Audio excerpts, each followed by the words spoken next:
আমি যেভাবে লাউ পাতা দিয়ে কই মাছ ভাপা বানিয়েছিলাম সেই রেসিপিটা তোমাদের সঙ্গে শেয়ার করছি।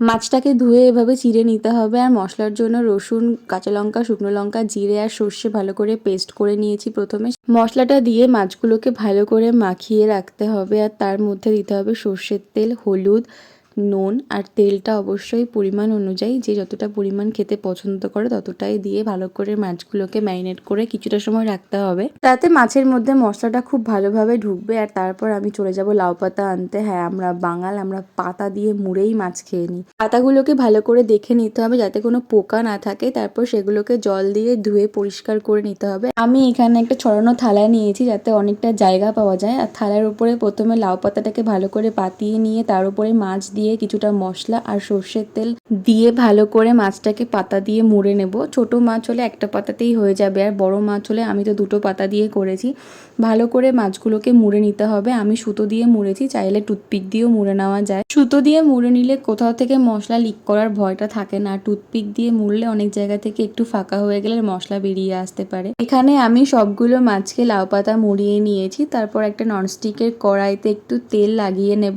কড়াইতে তেল লাগিয়ে মাছগুলোকে দিয়ে জল দিয়ে ঢেকে দেব। যতটা সিদ্ধ হতে লাগবে ততটাই জল দিতে হবে। এই রান্নাটাই অন্যভাবেও হয়, ভাতের মধ্যে দিয়ে দিলে ভাতের সঙ্গে এটাও সিদ্ধ হয়ে যায় আর সেটা খেতে আরো বেশি ভালো লাগে। আমি অনেকবার খেয়েছি মায়ের হাতে। জল দিয়ে ঢাকা দিয়ে দিতে হবে যতক্ষণ না তেল বেরিয়ে আসছে। তেল বেরিয়ে আসলেই রান্নাটা কমপ্লিট হয়ে যাবে। তো তোমাদের কেমন লাগলো লাউ পাতা দিয়ে কই মাছ ভাপে, যেটা বাঙালিদের ভীষণ পছন্দের একটা খাবার? তোমাদের কেমন লাগলো আমাকে কমেন্ট করে জানিও, আর ট্রাই করলে আমাকে ফটো পাঠিও। দেখা হবে নেক্সট কোনো ভিডিওতে। টাটা।